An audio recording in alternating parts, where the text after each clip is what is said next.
Kannada Bigg Boss season 13 ఈసారి చాలా త్వరగా ప్రారంభమైనట్టు మనకు అనిపించట్లేదండి. సాధారణంగా అయితే ఆగస్టులోనూ మొదలు కావాలి, సెప్టెంబర్లో షో మొదలవుతుంది. సెప్టెంబర్, అక్టోబర్, నవంబర్, డిసెంబర్ 3 నెలలు పైన ఒక 10-14 రోజులు, 110 రోజులు లేదా 114 రోజులకు అయిపోవాలి కథ మొత్తం కూడా.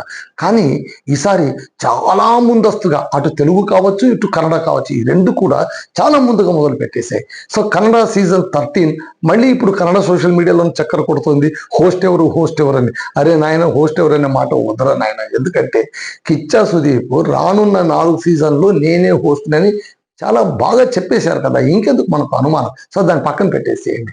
అయితే ఈసారి సీజన్కు కొన్ని విశేషాలు ఉన్నాయి. ప్రతి సీజన్ కూడా ఏవో కొన్ని ప్రత్యేకతలు ఉండాలి కదా, లేకపోతే మనం చూడలేము. కాబట్టి న్యూగా ఉండేందుకు, ఫ్రెష్గా ఉండేందుకు ఈసారి వాళ్ళు ఏం చేస్తున్నారంటే సామాన్యులకు విస్తృతమైనటువంటి అవకాశాన్ని కల్పిస్తున్నారు. వాస్తవంగా చెప్పాలంటే మనకు తెలుగు బిగ్ బాస్ సీజన్ 9లోనే మనకు అది జరిగింది. అగ్ని పరీక్ష అనేటువంటి ఒక కాన్సెప్ట్తో జనాలు ముందుకు వచ్చారు. అది జనాలకు బాగా ఎక్కింది. ఎంత బాగా ఎక్కిందంటే బిగ్ బాస్ కంటే కూడా అగ్ని పరీక్ష చాలా బాగా ఎక్కింది. సామాన్యులను కూడా ఊరికే తీసుకోకుండా, అదాటం తీసుకోకుండా వాళ్ళకు కూడా ఒక పరీక్ష పెట్టి ఆ పరీక్షలో గెలిచిన వాళ్ళను మాత్రమే కంటెస్టెంట్లుగా వాళ్ళు ఈ 3-4 తీసుకున్నారు. అదే ప్రక్రియ ఇప్పుడు కన్నడలో కూడా మొదలయ్యింది. దీన్ని అడిషన్స్ అని, ఇంకా దీనికి పేరు పెట్టలేదు, అడిషన్స్ అని అంటున్నారు. సేమ్ ఇక్కడ కూడా ఏంటంటే నేను బిగ్ బాస్కి ఎందుకు రావాలనుకుంటున్నాను అనే కాన్సెప్ట్తో జస్ట్ 1 మినిట్ లేదా ఫ్యూ సెకండ్స్ వీడియో తీసి మాకు పంపండి అని కన్నడ కలర్స్ వాహిని వాళ్ళు ఒక ప్రకటన అయితే ఇచ్చారు. ఇప్పటికే వేలాది వీడియోస్ అప్లోడ్ అయిపోతున్నాయంట. మళ్ళీ ఆశకు అంత లేదు కదండి, ప్రతి ఒక్కరికి కూడా ఉంటుంది కదా మేము అందులో రావాలి అని. సో ఈసారి క్యాప్షన్ కూడా చాలా బాగా ఇచ్చారు. మీకు కన్నడలో చదివి తెలుగులో దాని అర్థం చెప్తాను చూడండి. ఇక్కడ ಅವಕಾಶಗಳು ಸಿಗದಿದ್ದರೆ అవకాశాలు సిగదిరో ఆశಗೆ అర్థమే ಇಲ್ಲ. అవకాశాలు దొరకనటువంటి ఆశకు అర్థమేముంది చెప్పండి? ఆశ పడిన తర్వాత అవకాశం దొరకాలి. దొరికితేనే ఆ ఆశ కాస్త నిజమవుతుంది. ఆ ఆశకు అవకాశం దొరకకపోతే దానికి ఇంకా అర్థమేముంది? కాబట్టి ఇక్కడ ಸಾಮಾನ್ಯರ ಆಸೆಗೆ రెక్కె కొట్టు అవకాశం నీడదిద్దారే కన్నడ బిగ్ బాస్ అనే ఒక ప్రకటన వచ్చింది. అంటే సామాన్యుల ఆశలకు రెక్కలు తొడిగి మేమే ఒక అవకాశం ఇస్తాం, రండి మీ అవకాశాన్ని మీరు అందిపుచ్చుకోండి అని ఒక మంచి ప్రకటన ఇచ్చింది కన్నడ బిగ్ బాస్ వాహిని. సో ఇప్పుడు రెచ్చిపోతారు జనులు. మీరు చాలా జాగ్రత్తగా గమనించండి. కన్నడ బిగ్ బాస్ మొట్టమొదటి ఈ ప్రక్రియ మొదలుపెట్టింది ఏంటి? కామనర్స్ని తీసుకురావడం. సీజన్ 5, సీజన్ 6 మీరు జాగ్రత్తగా గమనిస్తే కామనర్సే వచ్చారు. అప్పట్లో చాలా సెన్సేషనల్ కామనర్స్ 2017 ఐ థింక్ అప్పట్లోనే కామనర్స్ వచ్చారు. తెలుగులోన ఇప్పుడు కామనర్స్ అంటే అడప ఒకరు ఇద్దరు వచ్చేవాళ్ళు, కానీ ఈసారి మూకుమడిగా ఒక పరీక్ష పెట్టి ఈక్వల్ స్ట్రెంత్లోనే తీసుకురావడానికి ప్రయత్నిస్తున్నారు. సో ఇక్కడ మళ్ళీ కన్నడ బిగ్ బాస్ సీజన్లోన ఏం నడుస్తుంది అంటే 13 టాక్ ఏం నడుస్తుందంటే ఈ సీజన్లోన సగం మంది సెలబ్రిటీస్ అయితే సగం మంది అంటే టోటల్ ఒక 14, 16, 20 మంది ఎంతమంది తీసుకున్నా కూడా అందులో హాఫ్ స్ట్రెంత్ వచ్చి సెలబ్రిటీస్ అయితే రెస్ట్ హాఫ్ స్ట్రెంత్ ఖచ్చితంగా కామనర్స్ ఉండబోతున్నారు అని అంటున్నారు. మళ్ళీ అంతమంది కామనర్స్ తీసుకుంటారా లేదా అనేది మనం ఆలోచించాలి. కాకపోతే ఒకటి మీరు గుర్తుంచుకోండి, కామనర్స్ అనుకునే వాళ్ళే ఒక్కొక్కసారి రెచ్చిపోతారు. మీరు చూడండి, last but one season 11 I think Kannada Bigg Boss లోన కప్పు పట్టుకుపోయిన వాళ్ళు ఎవరు? కామనర్స్ కింద వచ్చినటువంటి హనుమంతు. అయితే ఆయన కామనర్ కదా, ఆల్రెడీ ఒక సంగీత స్పర్ధలోనే పాల్గొన్నాడు. గ్రామీణ నాయకుడిగా, జానపద గాయకుడిగా ఆయన చాలా పేరు వచ్చింది. కానీ హనుమంతు అమాయకంగా వచ్చి కప్పు పట్టుకుని వెళ్ళిపోయాడు. లాస్ట్ టైం గిల్లీ నట ఒక కామెడీ షోలోన, జబర్దస్త్ షో లాంటి కామెడీ షోలోన నటించి హాస్య నటుడిగా పేరు పొందినటువంటి గిల్లీ నట ఆయన కూడా కప్పు పట్టుకు వెళ్ళిపోయాడు. సో ఇక్కడ మీరు అలాగే తెలుగు బిగ్ బాస్ వల్ల మీరు గుర్తుంచుకోండి, మేము తెలుగు కన్నడ 2 మాట్లాడుకుంటాం, మీరు తప్పుగా అనుకోదండి, ఎందుకంటే మనం 2 చెప్పాలి కదా. తెలుగు బిగ్ బాస్ లోన కళ్యాణ్ పడాల, అతను కూడా కామనరే కదండి. కామనర్గా వచ్చినటువంటి కళ్యాణ్ పడాల కావచ్చు, ఆ తర్వాత ముగ్గురు కూడా రెచ్చిపోయారు. ప్రియా కావచ్చు, వీళ్ళందరూ కూడా చివరి దాకా ఉండి వాళ్ళు తమ తాహతేంటో వాళ్ళు చూపించుకున్నారంట.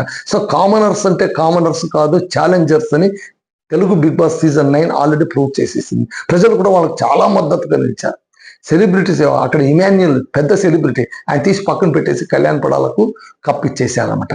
ఇక్కడ కూడా అంతే నడుస్తుందా? ఇక్కడ కూడా చూడండి, అశ్విని గౌడ్ చాలా అద్భుతమైనటువంటి ఆమె నటి.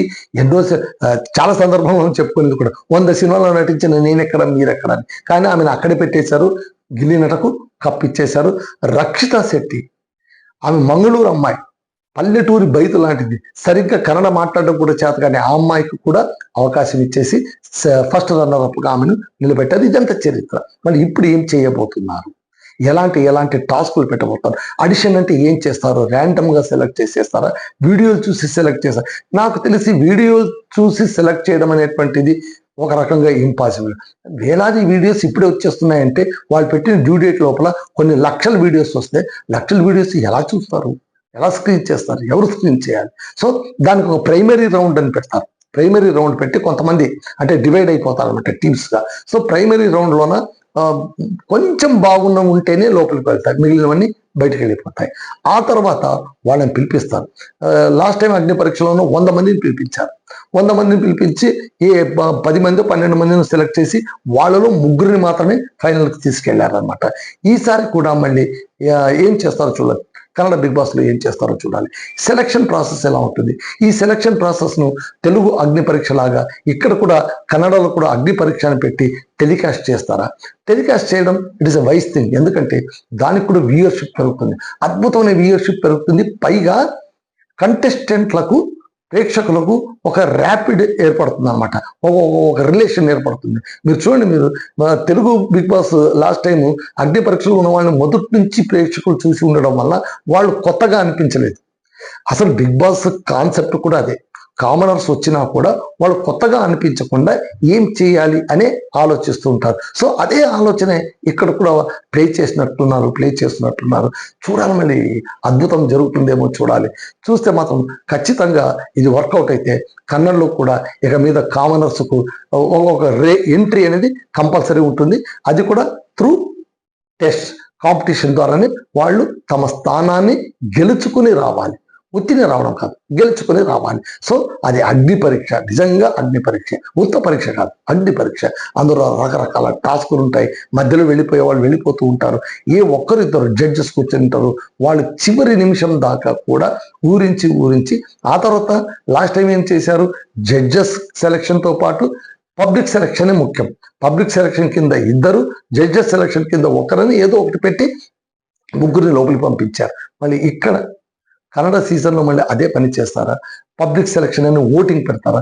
ఓటింగ్ పెట్టారంటే ఖచ్చితంగా మళ్ళీ ఛానల్కు లాభం వస్తుంది. సో ఆ లాభాన్ని వాళ్ళు ఎందుకు వదులుకుంటారు? కాబట్టి అది ఖచ్చితంగా ఈ ప్రాసెస్ పెట్టడం వల్ల మీకు ప్రాఫిటే కానీ లాస్ లేదు. మీరు జాగ్రత్తగా గమనించండి. ఒక అగ్ని పరీక్ష లాంటిది ఒక టెస్ట్ పెట్టడం, వాటన్నిటిని కూడా ఈవెంట్ను బహుశా వీళ్ళ దృష్టిలో అదే ఉండబట్టే మొదటి నుంచే ప్రారంభించారేమో నాకు అనిపిస్తుంది. ఇంత అర్లీగా ఈ సీజన్ హడావిడి మొదలైందంటే ఏదో సంథింగ్ ఇస్ దేర్, అంటే ఏదో ఈ ప్రాసెస్ అని ఉండొచ్చు. లేదా మరి కొంతమంది అంటున్నారు 140 రోజుల పాటు ఉండబోతోంది. 140 రోజులు అంటే బోర్ కొట్టేస్తుందండి, ఎవరు చూడరు.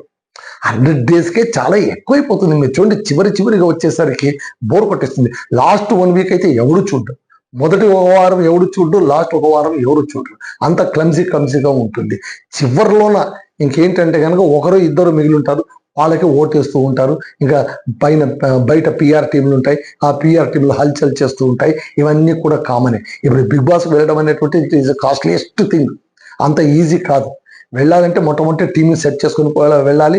వాళ్ళు ఆల్రెడీ ఫోటోషూట్ చేసుకుని వెళ్ళింటారు, కొన్ని క్లిప్స్ ఆల్రెడీ పెట్టింటారు. 10వ రోజు దాకా ఉంటే ఒక క్లిప్పు, 20 రోజుల దాకా ఉంటే ఒక క్లిప్పు, 10 వారాలు ఉంటే ఒక క్లిప్, అట్లా వారంగా వాళ్ళు ఆల్రెడీ ఒక షూట్ చేసుకుని వెళ్ళిపోయి, ఇదంతా ప్రీ ప్లాన్డ్ ప్రిస్క్రిప్షన్ ప్రకారమే స్క్రిప్టెడ్ గానే నడుస్తూ ఉంటుంది తప్ప ఏది కూడా ఏదో నేను అనామకంగా లోపలికి వెళ్ళాను, ఏదో ఉన్నాను, నన్ను గెలిపించేసేయండి అంటే ఎవ్వరు ఓటు వేయరు. అది మాత్రం గుర్తుపెట్టుకోండి. బిగ్ బాస్ అంటేనే కేవలం పిఆర్ పైనే ఆధారపడి ఉంటుంది. బయట లోపల టాలెంట్ అంటే వాళ్ళు చేసి ప్రతి పనిని కూడా పబ్లిక్ ముందు తీసుకెళ్ళి దానికి ఒక హైప్ క్రియేట్ చేసి, చూసారా ఈ క్యాండిడేట్ ఎలా చేశాడని రీల్స్లోను, ఇన్స్టాలోను, ఫేస్బుక్లోను, సోషల్ మీడియాలోను హంగామా సృష్టించనిదే వాళ్ళు పబ్లిక్ అట్రాక్ట్ కాలేరు.